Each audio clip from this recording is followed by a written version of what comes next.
the other options that you have is to change the rise of your shorts.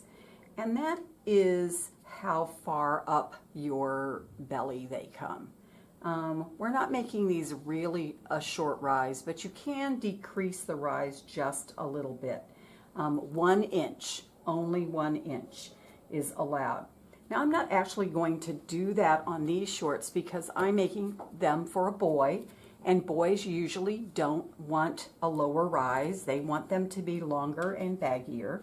But I'm going to show you how to do it on this pattern just in case you want to do that.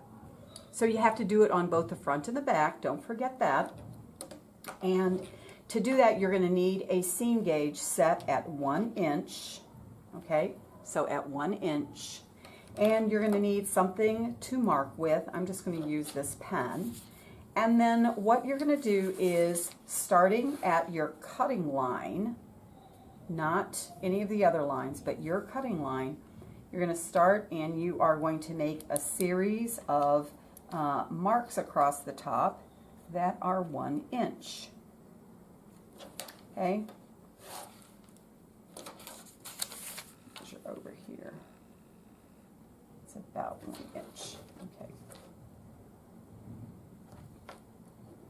So do it at the two ends, and then you need to take a ruler. This size is short enough that I can use a regular 12-inch ruler, but if your shorts are wider than that, then you might need to ask me to use my my plastic ruler.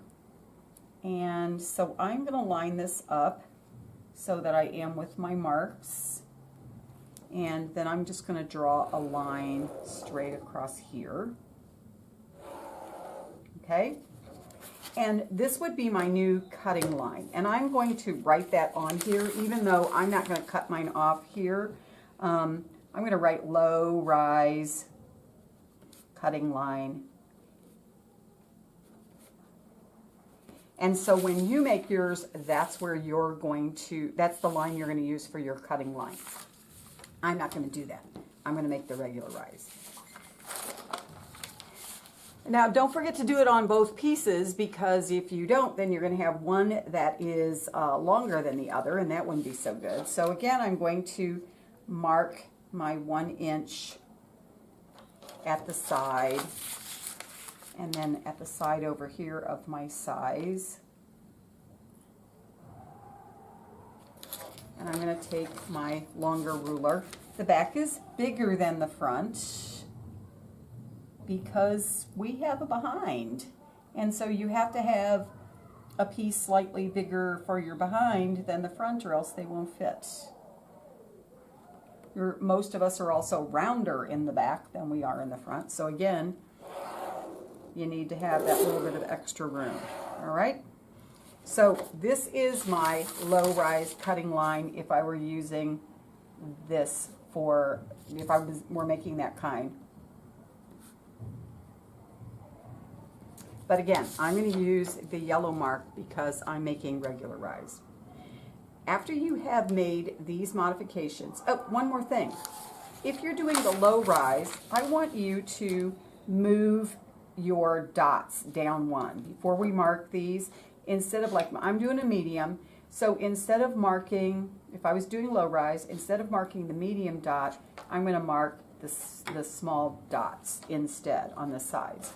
And I would do that on these over here too. All right? Because we need to move the pocket down just a little bit so it doesn't get all caught up in our waistband, or where our casing is going to be. You don't have to change the fly. The fly will just be a little bit shorter, but that's okay. So don't forget to do that as well. You're not going to mark the medium dots. You're going to mark the small dots. And you'll also be cutting out the,